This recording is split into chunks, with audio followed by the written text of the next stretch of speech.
Hello everyone, welcome to the ichimokucharts.com daily analysis for the SP 500 for Monday, June the 21st, 2010. Well, no change of trend today. We actually have an outside day in bar chart terms, and that's where we have a bar with a higher high but a lower low, and that's where the range of the current bar or candle extends completely outside of the range of the previous candle. That in itself is a day of indecision, and it means that the bulls were strong enough to take out the high of the previous candle, but the bears were also strong enough to take out the low of the previous candle. So there's a very large battle going on between both the bulls and the bears, and it hasn't necessarily been resolved satisfactorily to either side. Now, in candlestick terms, this is a bearish engulfing pattern, and we have this candle where the body of the current candle completely engulfs the body of the previous candle. And we have a fairly bearish candle today with a fairly large red body, and that means that the sellers have made some significant net bearish progress on the day between the open and the close. We do need confirmation of this bearish reversal pattern, and confirmation would be a candle with a lower high and a lower low. So that means that we do need to watch the low of the current candle for the potential for that lower high and lower low. This low of the current candle corresponds with this area around 1106, and we can see these previous 3 out of the last 4 candles have found support in that area.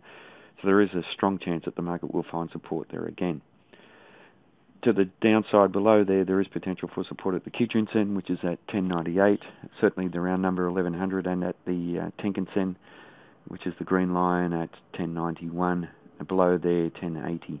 So there is good strong support down below here. So if the market does come off, there are a lot of areas where there might be support coming in.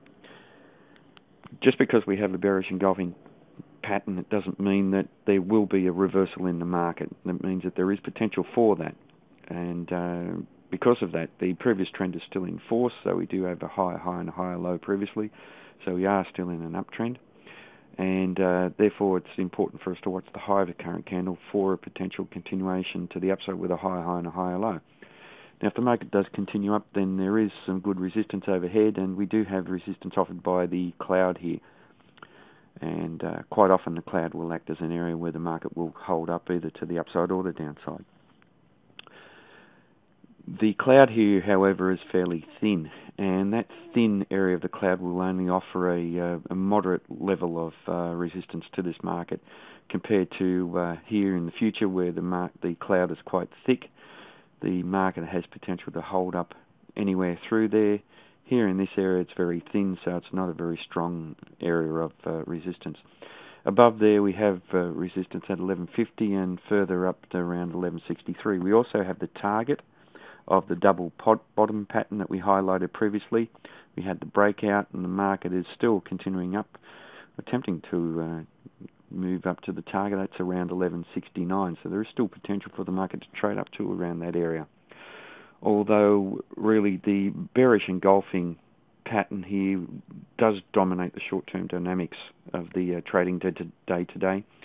We had potential for a reversal with these doji type candles and spinning top candles over the previous 3 days. We have quite a bearish candle, and the probability is that there will be a reversal, so we do need to watch this important area of support down around the low over the next day or so.